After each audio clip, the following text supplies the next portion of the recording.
بسم الله الرحمن الرحیم. د خیبر پښتونخوا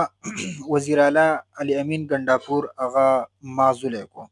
او هغه د خپل عہدې نه استعفا ورکړه او د ده په ځای باندې یو بل وزیر اعلی منتخب شو. نوم هم مال فی الحال نه راځي څوک دی خو وایي چې افریدی دی. اوس د ده د معزوله کېدل او نوی وزیر اعلی راتلل آیا دا د قوم په د پیدې دپاره دي یا د یو شخصي کس د پیدې دپاره دي یا د یو شخصي پالټۍ او د تنظیم د پیدې دپاره دي. د قوم په دې کې څه پیدا شته، دی خو راوستی قوم و، دا دې دعوه کوي چې دا راوستی قوم و، اگر که دی هر چا راوستی. په دې خبرو کې موږ نه ځو ځکه چې قوم له الله پاک علمي نافوه ورکړې ده، هر تن په دې باندې پوهېږي.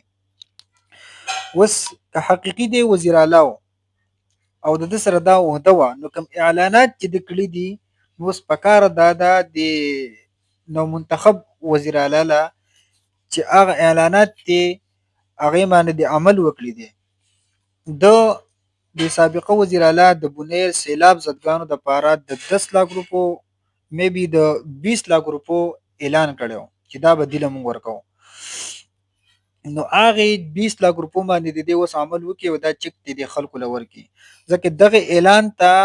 دا د کور نه نه ورکوي یا د کور نه اعلان نه وکړی، بلکې د دې بنیر د دې خلکو ټیکس د دې خیبر پښتونخوا د خلکو ټیکس د دې نه اعلان کړی و. دا خزانه د دې خلکو ده، دغې پیسو ته کونډې په انتظار دي، دې ته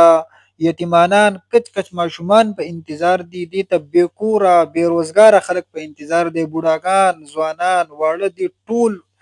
ټول بنیر سیلاب زدګان یا په هر ځای کې سیلاب راغلی و دې چک ته په انتظار دي. نو د نو منتخب وزیر اعلی پکار دي چې دا داسې بې یار او مددګاره پرېږدئ ما دغه چک چې کوم اعلان یې کړی و حقیقي که چېرته ځان یې خلاص کړی و د دروغو سیاسي وعدې کړې وې نو بیا هغه ځان له خبره ده، او که نه دی وزیر اعلی او خلک یې مني او خلکو راوستی نو بیا د ده به د هغه باندې عمل وکړی شي.